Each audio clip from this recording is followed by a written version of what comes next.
if you look at your cost of goods sold at 50%, you're taking 5% on the biggest number, which if you're 50%, that is massive, right? That is a massive, massive amount.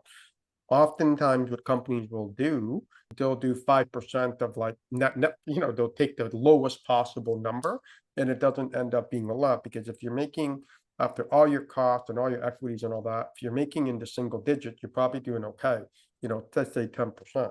But in this particular instance, you're taking 5% off the top, which is the biggest number on the part of the P&L. So I wanted to teach it, I wanted to confirm that because that is even more impactful, because a lot of people play the trips on the P&L and say, oh yeah, we do 10%, but it's this real small number on the line, and it's really not that motivating at the end of the day. So Thank you. awesome job there. That goes to your earlier point about greenwashing. There's a lot of, a couple of our hallmarks are we want to be very transparent.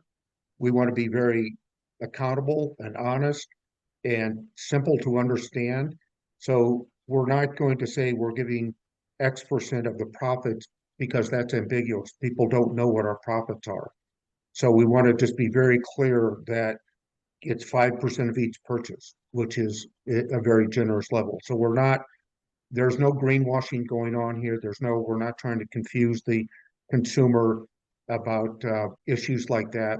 If we're going to be owned by the customers, we have to be accountable, and we can't say things like we're creating a community of people where it's really just well, let me put it this way: we're not another nonprofit, or we're not another for-profit company that is seeking to create partnerships with nonprofits and schools simply to get access to their donor lists. We are truly in this business to help those nonprofits and to help the schools. We are, if I could say very immodestly, that we are the epitome of an impact or mission-driven business model, similar to what a B corporation is, which we will be within a few months.